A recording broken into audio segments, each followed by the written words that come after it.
First of all, thank you so much for being here. The Action Committee for Transit's last membership meeting of the year. We have a lot to be proud of this year, and we are gearing up for advocacy for 2024. So if you are a member, which hopefully you are, you would have received an email yesterday about how we are recruiting volunteers to get involved in our legislative action in the beginning of 2024 for the 2024 Maryland General Assembly. We have something new and very exciting. We have these little mics, and so we will be using them to improve the viewing experience for those who are watching the live stream at home. So we're going to do the introductions as we normally do them, but if you could pass the mic around, that would be great. Before we get started, we do have an update regarding the budget. So if Ben Ross would like to do those announcements. Yeah.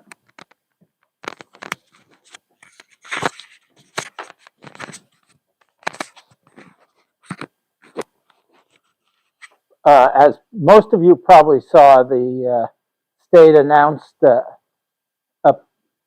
transportation budget cutbacks on last Tuesday. And it's a pretty severe cut for transit. And what really did not come across in the announcement, in fact, I would say was hidden in the state's announcement, and the media did not pick up on it, is that the cuts are targeted against transit. Because while they announced a lot of cuts in highway construction, those are all in the out years. And the way the budget works is when you announce a budget, the budget next year is what's actually going to get spent. And the future years that are included, that's kind of the plan, but subject to change next year when they actually adopt the budget for the following year. And the transit has severe cuts for next year. Metro only gets half, approximately $150 million out of the $289 million it needs from Maryland to maintain the current level of service. The commuter buses are completely eliminated. All the ones that go to Shady Grove from Frederick, from even Washington County, and the bus from Shady Grove to BWI, completely wiped out statewide. After years that we have been told that you can never run trains, more MARC trains on this line because CSX will never talk to you. It turns out that when the new administration actually talked to CSX about this, which Larry Hogan's administration had not done, they actually worked out a deal to run more trains, which I understand was going to cost $8 million in the budget. And I haven't heard exactly how many more trains it would be a week. I know the top priority for Frederick County is to start running some trains on the weekend. But whatever it was, the state walked away from it in this budget after working out the deal. But with highways, on the other hand, they announced a lot of cuts to construction, but that's all in the out year. That's pretty much all in the out years. Because any project any highway construction contract that starts the construction starts the bidding process by the end of this month is not going to be cut. And the way these giant procurements work, it takes you well more than 6 months to let, $100 million contracts. And then once you've let the contract, you've got to negotiate it. You've got to bid it. You've got to negotiate it. Then they've got to gear up, and then finally you get the notice to proceed. So in fact, while they are announcing cuts in transit, severe cuts in transit starting July 1st, they're still going to be breaking ground on new highway expansions well into the next fiscal year. So this is not only a cut, but it is a cut targeted against transit. And, obviously we're going to have to work with a lot of allies to turn this around. What I can say is that there is extreme unhappiness in the General Assembly about this. Fair to say, Evan? Yes. Across the state. Across the state.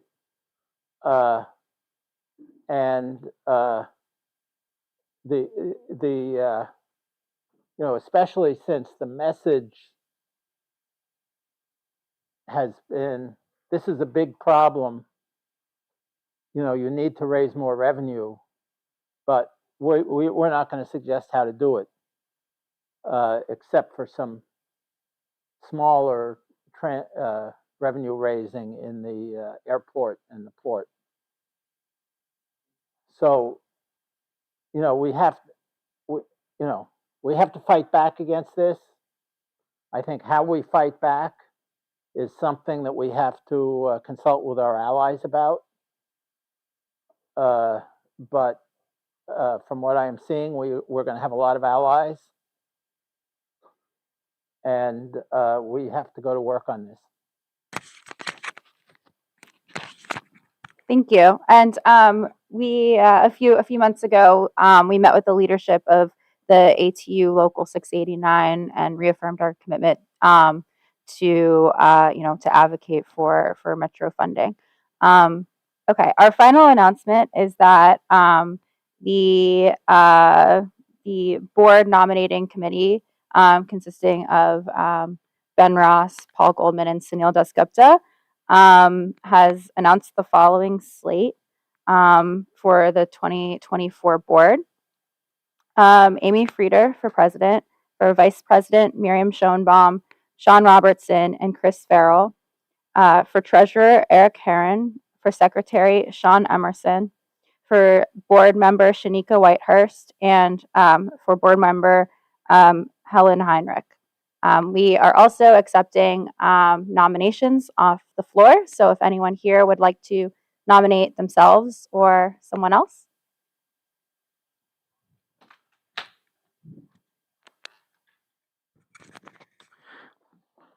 Greetings, everyone. My name is Jake Goodman. I am only a fairly new member of this organization, having only been active really for the past 4 months. But I have been seeing time and time again that in this state we take pride in ourselves being one of the most progressive leaning states south of the Mason-Dixon line.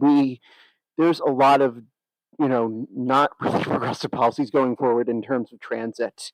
And we are in almost kind of a state of disrepair if the events of this past week weren't enough to show, with the light rail being down for in Baltimore, with the reduced funding for Metro, and this idea that all of a sudden now, starting next year, Metro trains might start stopping at 10 p.m. every day, which is just ridiculous.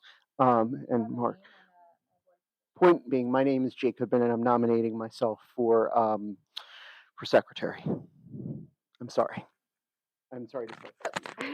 No worries. We're not doing elections at this time. That will be in January, a January meeting. Are there any other nominations?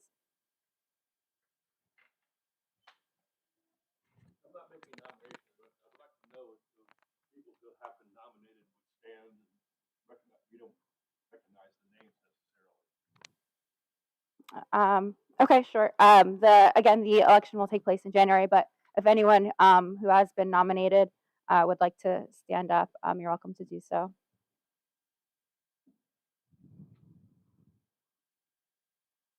Okay, thank you. Are there any other nominations? Okay. In that case, we will move forward with introductions. So please just state your name and where you are coming from. So my name is Amy, and I'm from Rockville. Hello, I'm Jeff Wihara, Crest Design, working on a PRT system. I'm Peter James. I have a robotics company in Gaithersburg, and we're working on a PRT system mixed with a low-speed vehicle ride-sharing hybrid system. My name's Bernie Simpson. I live in Tacoma Park. Andrew Dashner, Silver Spring.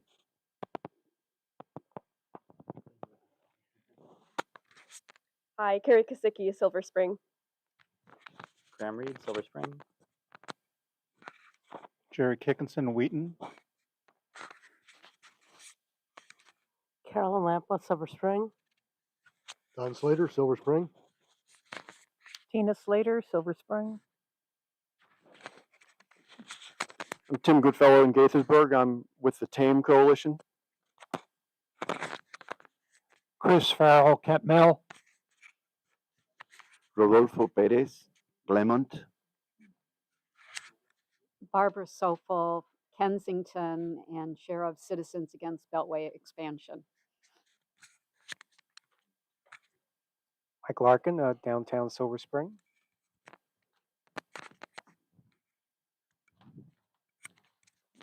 David Lorenzo, I work for Councilmember-at-Large.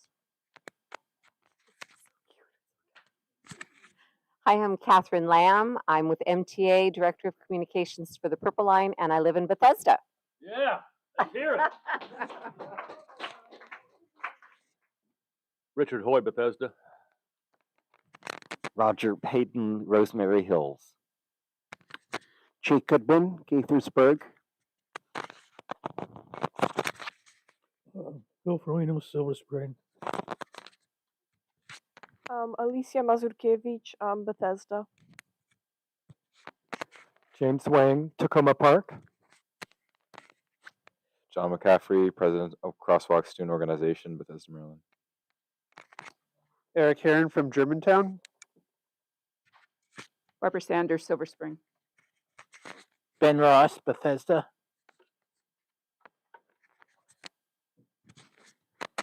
And Nath Lesme, I'm Sija.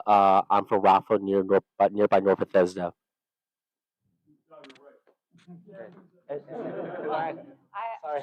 I have some things to say about the next person to speak. So I am very pleased that Councilmember Evan Glass is our guest speaker for tonight's membership meeting. Councilmember Evan Glass is an at-large member of the Montgomery County Council. He is the first openly LGBTQ individual to serve on the council and in this role.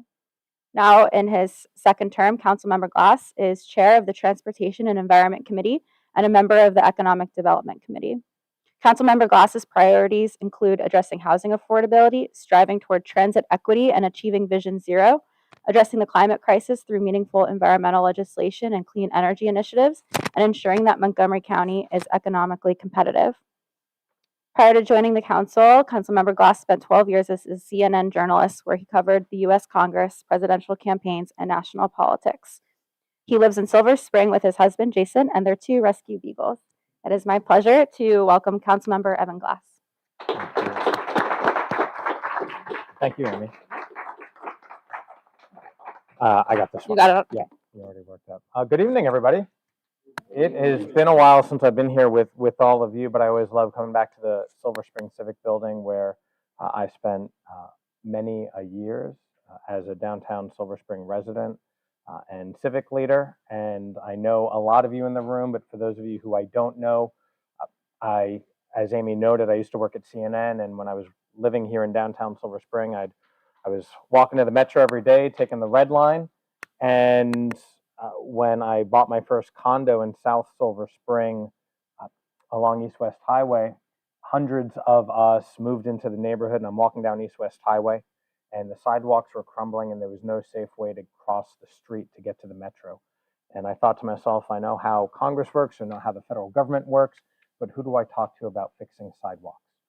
And 15 years later, I'm now chair of the Transportation Committee, and I'm glad to be here with all of you. And speaking of travels, I share locally the work and my impetus for getting involved in local politics. But I will say, about 6 weeks ago, the county executive and I were traveling on an international economic development mission to get businesses to come to Montgomery County from India and Vietnam. So we spent 2 weeks there, and we can have a whole nother conversation about the differences in transportation networks in India and Vietnam compared to here. But it was very enlightening, and I shared some of it on my social media, so you can check that out. But as I was coming into this conversation, I was thinking, do I ask whether or not we start with the good news or the bad news? Ben teed us up on the bad news, so let me start with the good news, and we can work to where I know many of you are probably going. So the good news, just last week, the council approved a $1.6 million appropriation to fund the Safe Streets Act that I had passed earlier this year, which is the biggest investment towards Vision Zero since we started that initiative nearly a decade ago.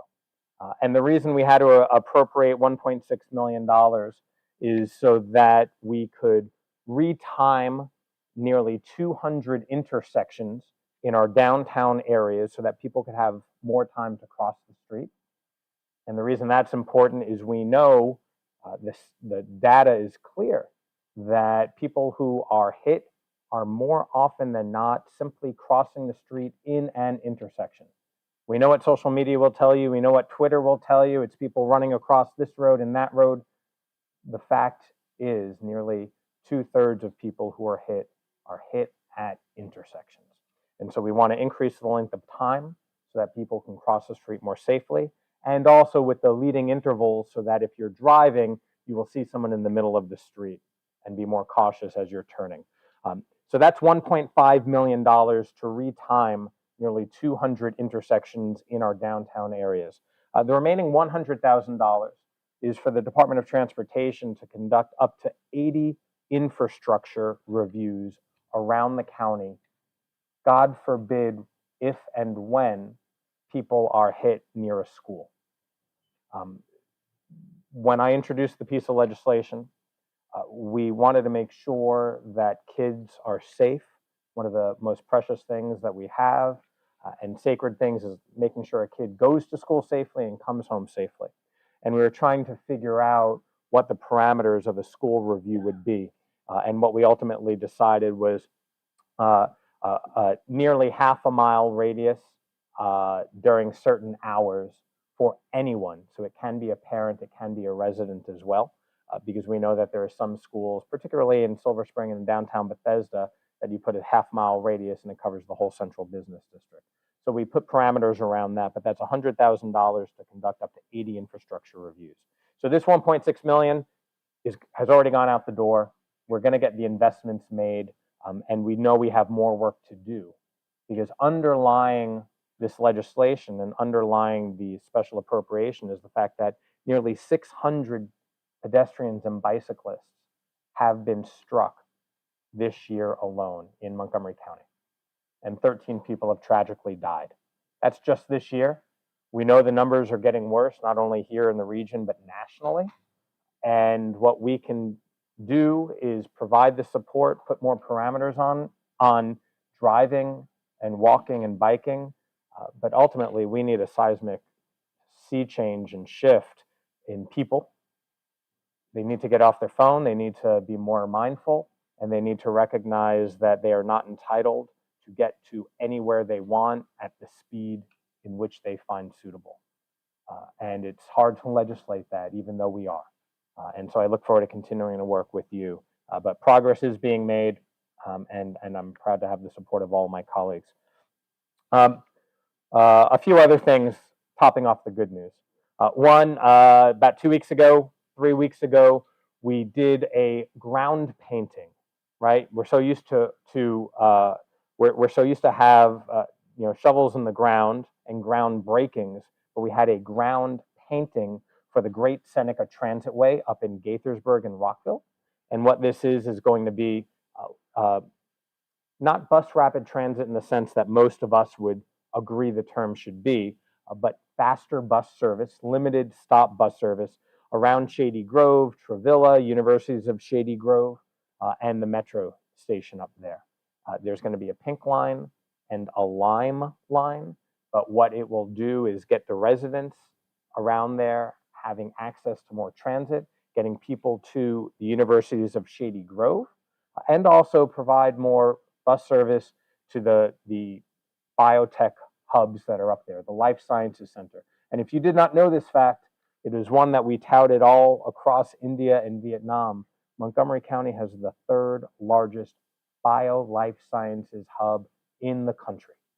And this area is the heart of it, in and around the University of Shady Grove, up to 70. So we need more transit access, not only for the workers who have their PhDs and their master's degrees, but we need them for the office managers and the cleaners and the groundskeepers and everybody else and the students who are doing that important work. And so we're excited about that. That's going to kick off later this year or early next year. But you can check out those of us who were there literally painting the road red. It was fun, but I'm excited about what's coming up thereafter. Another thing, I'll give you two more good news summaries. About 2 weeks ago, I introduced at the council a zoning text amendment regarding parking. I'm sure if there's anybody in the county who is aware of it, it's probably all of you. I worked with Council President Friedson and Councilmember Mink. The three of us introduced this together to eliminate parking requirements near transit stations. It would eliminate parking requirements a half mile from a metro, a half mile from the Purple Line, and a quarter mile from future BRT stations, which are defined, which we do not have any yet true BRT stations. But again, you all know this stuff. It does not take away parking. It just reduces the requirement for parking. And this, as much as it was introduced to support public transit, it was also introduced to support affordable housing. And when you build housing near transit stations, the only place you have to go really is down and build structured parking underground. And each parking space in an underground parking lot costs between $70,000 to $100,000 to build. It is expensive. And if you choose not to have a car or don't need a car, that cost is basically built into the cost of either the apartment building or the condo, even if you don't technically own a spot. It is incorporated in the broader financing. So by removing that $70,000 to $100,000 cost, we are going to make housing more affordable. There are white papers that have shown that works, that the average renter and or homeowner in areas where they have no parking minimums saves between $250 and $500 a month. It's a move in the right direction. And I'll tell you what was most surprising. We got unanimous support from the entire council. This is a done deal. We're going to have a public hearing in January. I look forward to ACT's testimony, your own individual testimony. There will be a lot of public education that's needed. Go to my Facebook page, follow me on Twitter. Actually, don't follow me on Twitter. Don't go on Twitter. But I've been having to do a lot of defense. So I welcome everybody else, playing an assisting role in that public education. But that will be a public hearing in January. I'll do questions in a bit. And the last thing that's good news, but it dovetails into the less good news.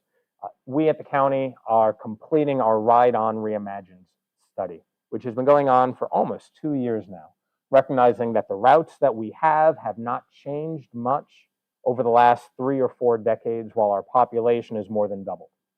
And we know where the need for transit is. We understand who's riding our buses. One of the most important data points whenever you think about our public buses is the average household income in Montgomery County is $110,000. The average household income for a ride-on user is $35,000. That's why public transit's important. And what the Ride-On Reimagined survey program is going to do is look at rethinking our bus routes to better accommodate the needs throughout the region. And here's where the dovetail occurs. We will probably have to rethink that review, which has been almost 2 years in the making, taking into account what might happen at the state level that we all learned about this week. I happened to see Transportation Secretary Paul Wiedefeld last week. There was a there was a Maryland Association of Counties conference over on the Eastern Shore. And I was there and I was talking to Paul, and it was a rough week there, but it was a rough week where we all were too, trying to decipher the tea leaves, understanding what's happening. And in the week since, they've become more clear about what their intentions are. Ben did a pretty good job of laying it out, but on average, approximately $2 to $3 billion in cuts to all jurisdictions. And what is happening is Montgomery County, other jurisdictions are pointing to Montgomery County, other jurisdictions are pointing at each other. Nobody wants the cuts, and everyone feels that their projects should be built or maintained and others should be cut. And to the point that no one in Annapolis likes this, that is why. I was also with the Chief Legislative Officer, Eric Ludke, whose phone was blowing up, with senators and delegates. I was sitting right next to him, and he was having to explain what the process is going to be.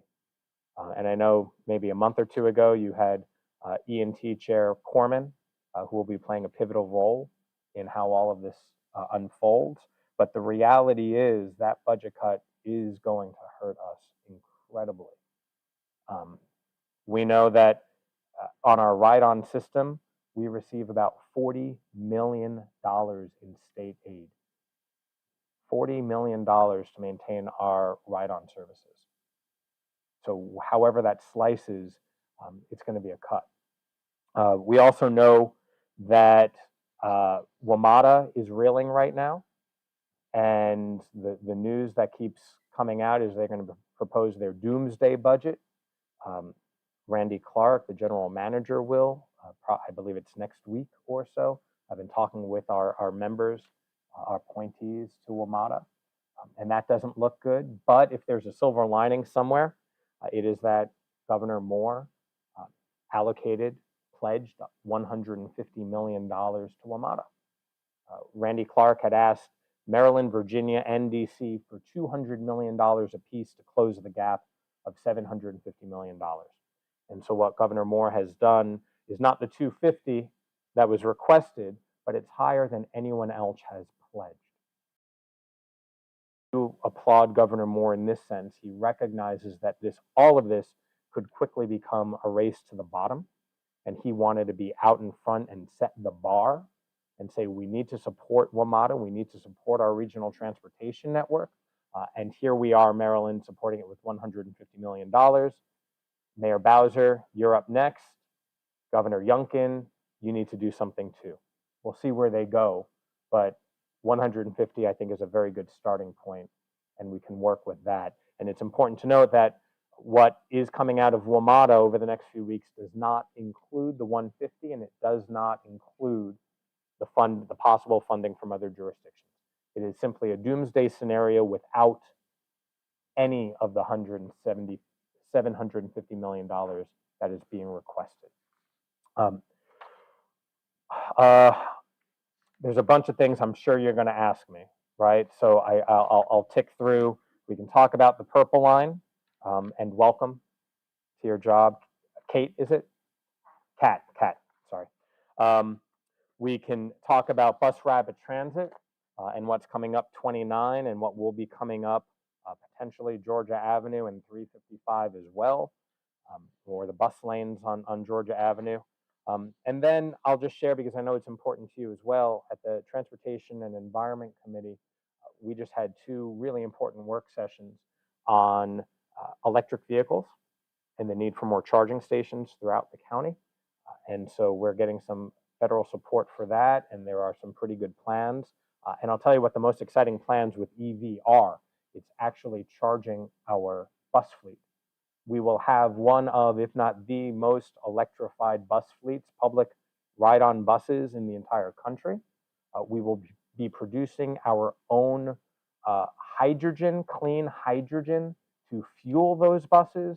And if you've never taken a field trip to the ride-on plant right over here in Brookville, I encourage you to do that. Maybe a field, I can accommodate an ACT field trip to see the solar installations that are there, which are the biggest in the East Coast.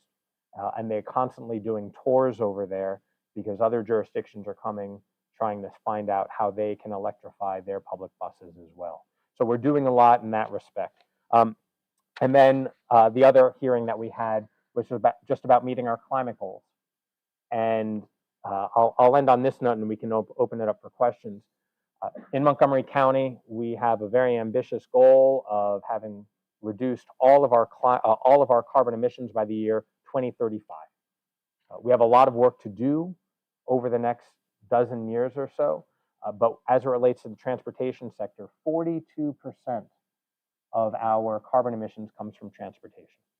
So we need to decarbonize. We need to get people out of their single occupancy gas guzzling vehicles. We need to support transit. We need transit to support, right? And the other aspect is 52% come from buildings. And so over the next few months, the committee will be working on our building energy performance standards as well, to recognize we need to green our aging building infrastructure. So there's a lot to unpack there. I know you have a lot of other questions you'll want to ask. Amy, how much time do we have potentially? Okay, great. So you want to open up for questions? Sure. So first of all, thank you. And this isn't a question, but Councilmember Glass just finished a great presidency year, and we were pleased to celebrate the passage of the Safe Streets Act. And on the parking minimums bill, we do have an ACT member who is set to testify for that, and we also have an opinion published in the Washington Post in support of it yesterday. So now we can pass this around. So would you like to start?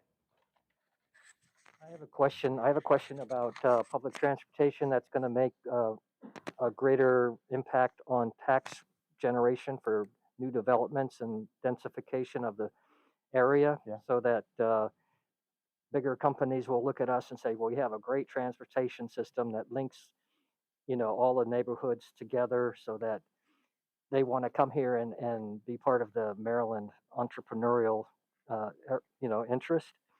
The bus, it sounds like we're just maintaining a lower level of bus service and not really breaking out into the greater areas of opportunities for developing the city.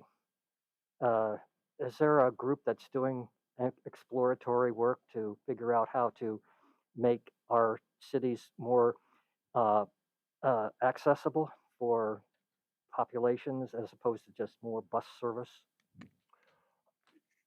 So a few things there. We've been working on bus rapid transit for a while. As many of you know in this room, the concept was originally the county executives when he first got to the council back in 2006, 2007. And we're still working towards that goal here on Route 29 on Colesville Road. One of the last acts of the last council was to dedicate and have a truly dedicated BRT median between Sligo and further up near Colesville, near White Oak. And so we're excited about that. The next lines that are coming on board is pretty much 355, which will be in various stages. I have long advocated that we need to start at the northern end of the county. That is the most transit needy, right? Transit hungry.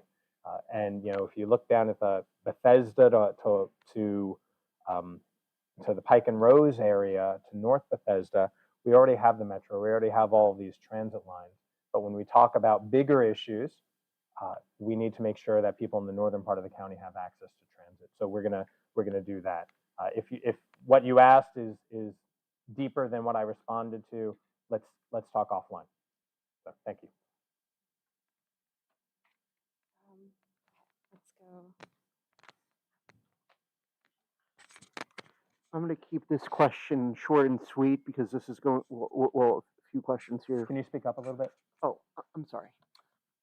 So just wanted to first, well, a couple questions. One, when you talk about parking minimum reductions, has there been any efforts to try to make it so that we can become, so the county can become more like how like Gaithersburg has eliminated parking minimums in certain areas, and and how like the county should just really, because I know like there's always going to be a demand for parking, but still at the same time, the only way we're really going to encourage more transit ridership amongst everybody and not just those with certain incomes is if we can make it so that transit is more available, or it's easier to get on transit than it is to drive almost.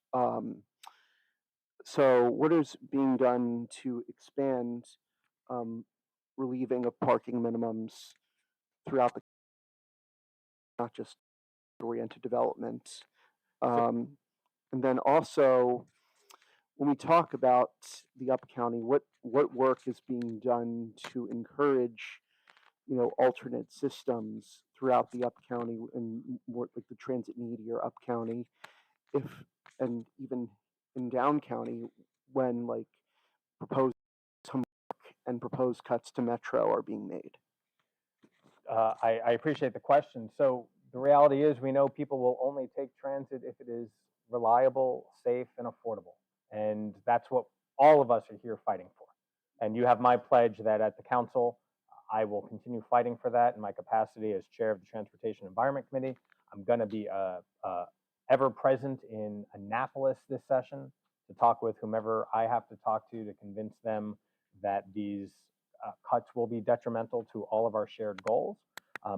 And with regard to the Up County, that's why we just launched the Great Seneca Transit Corridor, and also why I just shared that I think we need to start VRT on Rockville Pike all the way up there where it's called Frederick Road, because there is a real need for more transit up there. And then regarding parking minimums, the parking requirements are all throughout the county. What we wanted to do was start at a sensible place where we actually thought, being very candid with you here, we thought we would have to convince a number of our colleagues. And so we wanted to start with a very sensible proposal of half mile, which is at least in Montgomery County, it's the standard for walkability. And we started with that, and all of my colleagues signed on. I was chairing the full council session, and you should have heard my inner monologue when person after person asked to sign on as co-sponsor. So this is a wonderful place to start, and we are starting here. But also important to keep in mind that Gaithersburg and Rockville are their own municipalities, and so I would encourage you to go to those city councils and speak with those council members and mayors. Good evening, council member. I'm with the TAME Coalition.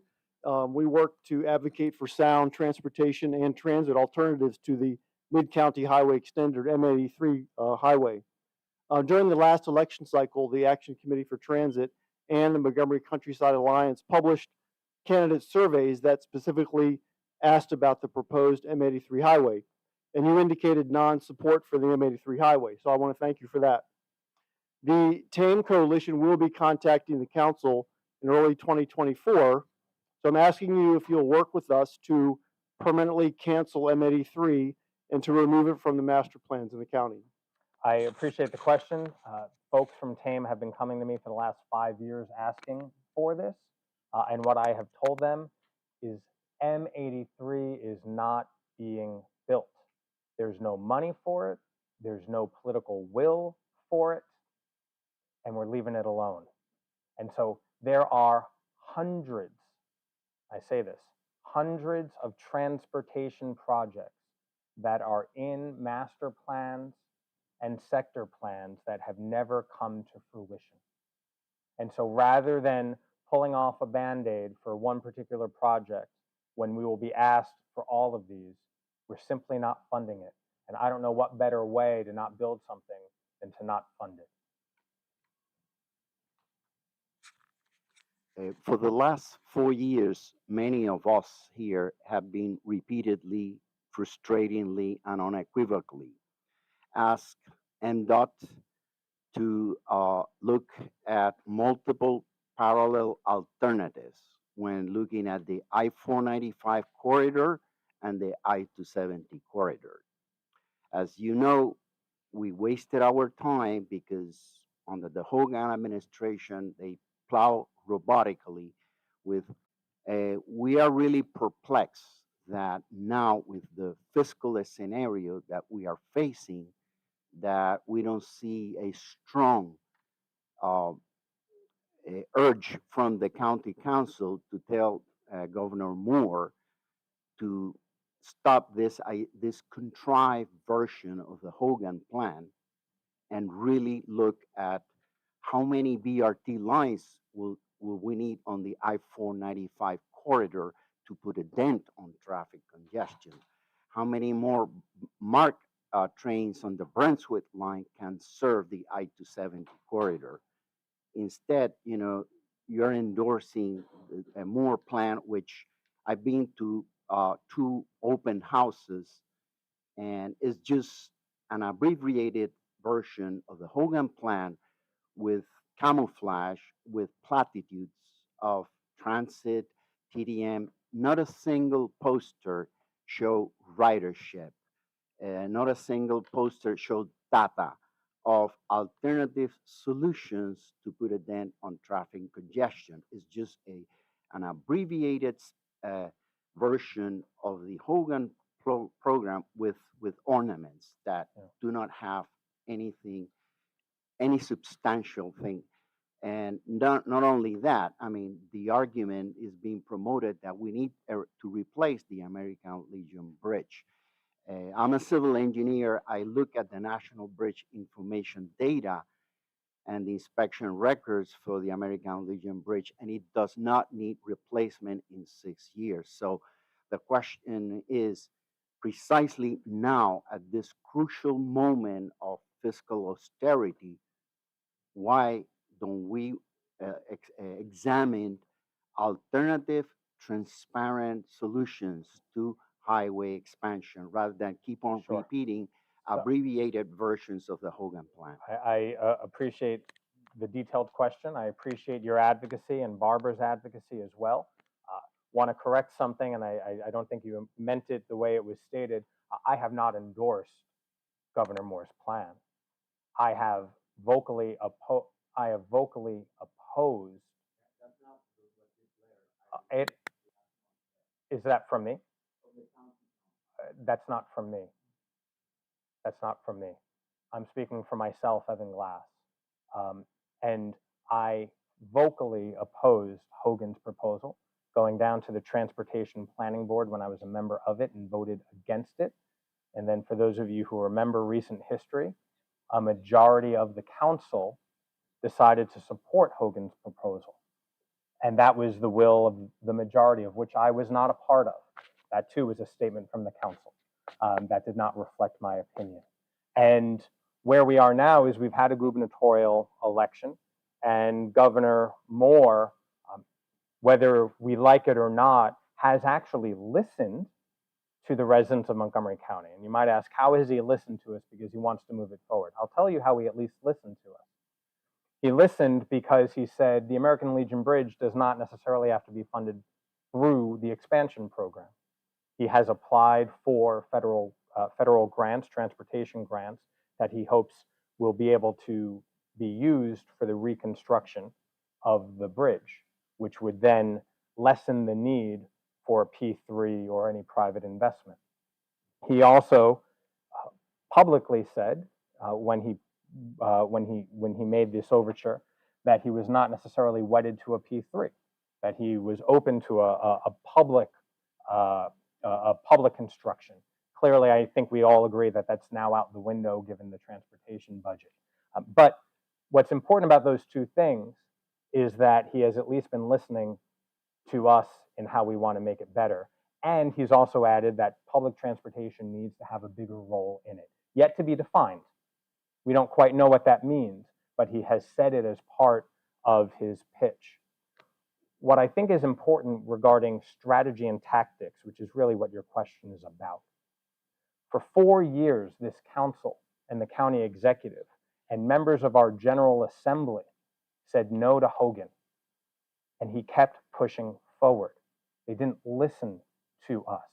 He ignored everybody. And so what we now are taking is a different tact, where we actually have conversations with a governor who wants to have conversations with us. And the minute a declaration is made telling an ultimatum to the governor, those conversations are done. They're not going to talk with us. They're not going to negotiate with regard to what the public transportation funding formula as part of whatever he wants to do, if he's able to do it, would be, which is why you've seen a posture from the county executive and the council. The minute any of us say, no, Governor Moore, he's going to say, no, council members, we don't need to engage you anymore. And there's no more conversation. And that's the way politics works. And I understand people want a strong declaratory statement like we did over the last 4 years, but where did that get us? We at least now have a governor who's talking to us. And the governor recognizes the needs of this region, which is why he has cut transportation budgets and projects throughout the state, and at the same time added $150 million for WMATA. And trust me, the folks in Baltimore, in the city and in the county, they don't like that. They say, what about the red line? What about all these other projects? Why are they getting an additional $150 million? Politics are about conversations and relationships. And trust me when I have expressed my displeasure. But they're listening to us. And I know you disagree with the strategy. I know you do. I see the emails. I have these conversations all the time. But I need you to reflect on what happened over the last 4 years, where we put our foot down. We had 300 people in this room right downstairs, of which many of you were a part of. And the governor did what the governor did. And this governor still has that ability to do whatever he wants to do. And what I would encourage you all to do now is talk to the members of the General Assembly. Talk to the members of the E&T committee.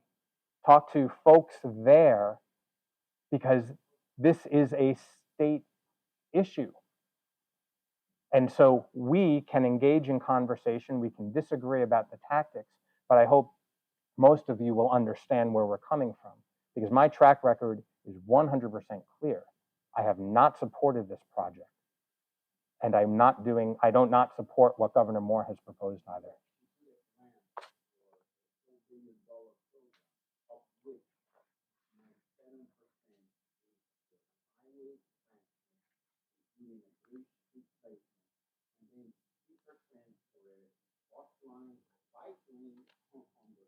And that's a federal grant he applied for. So I encourage you in your outreach, not only members of the General Assembly, reach out to members of Congress.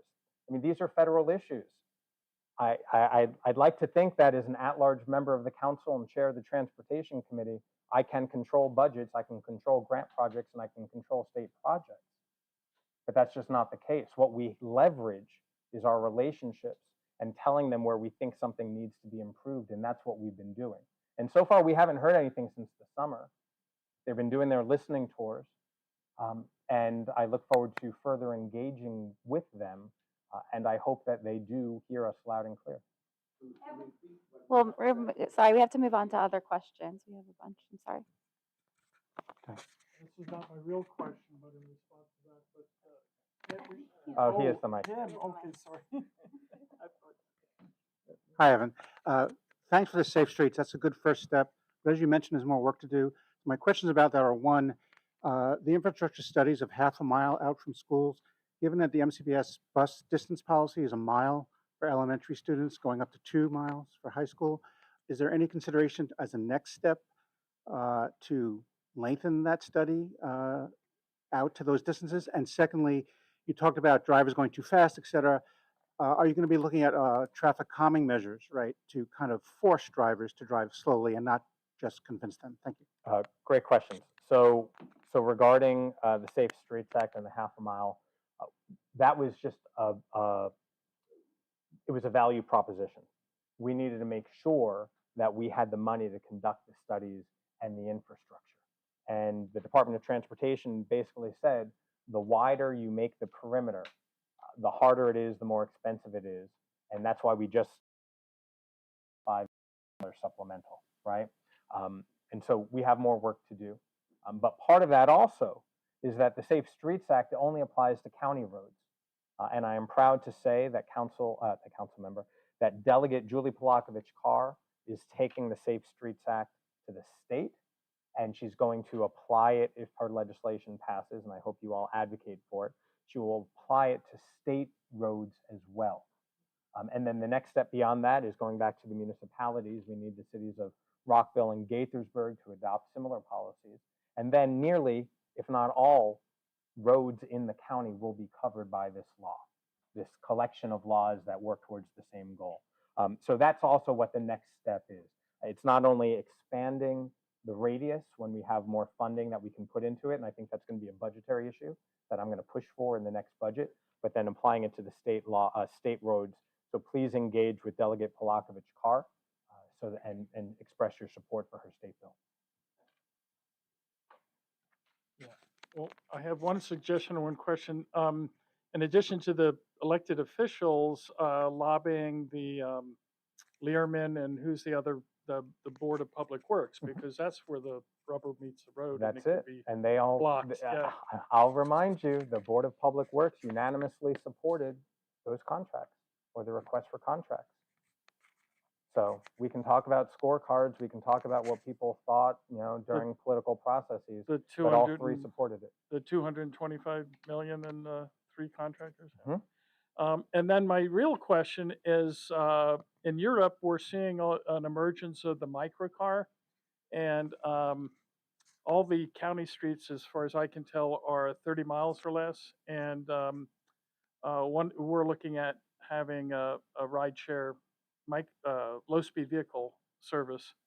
And the problem is that arterials cut off the county roads. Would you be interested in sponsoring some legislation to get just short sections of 35-mile-an-hour roads to connect the different clusters of county roads so that people can travel? You gave me your card earlier, right? Yeah. So, and David will give you his card, and let's talk more. Okay. And regarding microtransit, we are expanding. The Department of Transportation is expanding our Ride On Flex, which is small buses doing microtransit.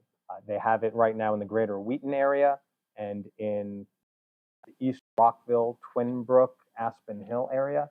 And the ridership is there, and they plan on doing more of that throughout the county. So that's exciting too. But yeah, let's talk more. Okay, this will have to be our last question. I'm sorry, we're running out of time. Okay. Hey Evan, how are you? Hi. Thanks for coming. So I do heard about the concern about the metro cut for next year, just because what I heard, what someone said, is that Metro bus could end. I mean, Metro train service could stop at 10 p.m. just because this is something that is also concern for the people who's probably up late. Is that's maybe a concern for some people who are working late at night, especially for people getting together. Mm-hmm. This is some of the basic issue that I was concerning, and I don't know how the Maryland is budget cut for the transportation is going to affect the ride on, which may include metro buses. And I also got some cool, interesting questions. Since I took the ride on bus for my entire life, how the electric bus is going to be expanded to throughout the counties, because this is very cool for me to ride, and as well as for expanding BRT buses for Route 55 and Veersmill Road. So I'll start with the buses and the electrification of buses. While we have the EV, the solar installation here in Brookville Road, in Laytonsville, Littonsville, there is another one that's being built up county, and it's going to be in Gaithersburg off of Shady Grove. That's where the hydrogen facility is going to be. We're going to produce our own hydrogen. Again, produce our own hydrogen to fuel our buses. Really exciting, and that's up county. In order to totally electrify the fleet, we need more facilities. So we're in constant conversation with Pepco and with other utilities in order to build that infrastructure. But right now, we're also waiting for the buses. Every jurisdiction, it seems, is ordering electric buses or hydrogen buses, and so there is a backlog there. And with regard to WMATA, you know, I'm originally from Long Island, and so I took the Long Island Railroad, right? And for as long as, you know, the 50 years or so that WMATA, the metro system, has been in existence, it's had an identity crisis. Is it a commuter rail for Virginia and suburban Maryland, or is it a more urban subway system for DC? And Mayor Bowser has pushed over the last number of years for the latter, to make it a more urban transit mode of transit. This might be an inflection point depending on how the budgets shake out.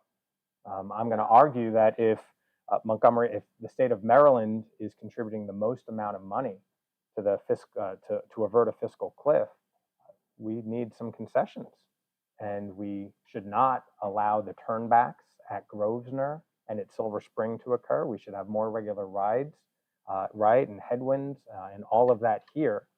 And so this is, I think, going to be the big debate probably between the three jurisdictions, that as they pony up money, hopefully they will, we get into what these, what the subway system, what the metro rail system looks like.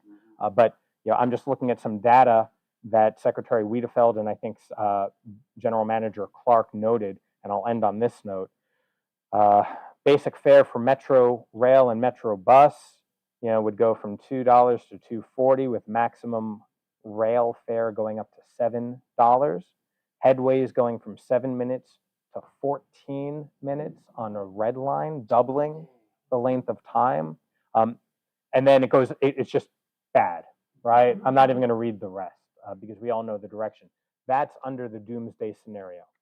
And so I'll just close by saying we got to work together to advocate as strongly as we can in Annapolis to avert this budget crisis.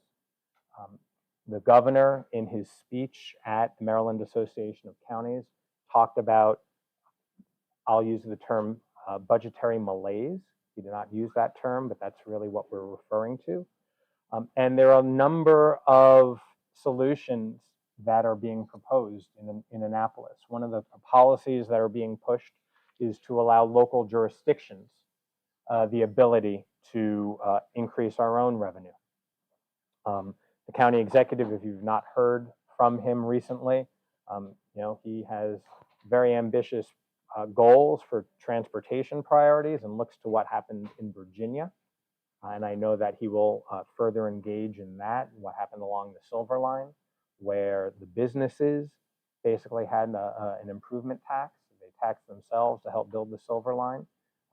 He is very bullish on that. Whether or not the General Assembly would allow us to have a taxing model like that remains to be seen. You know, it's not apples to apples.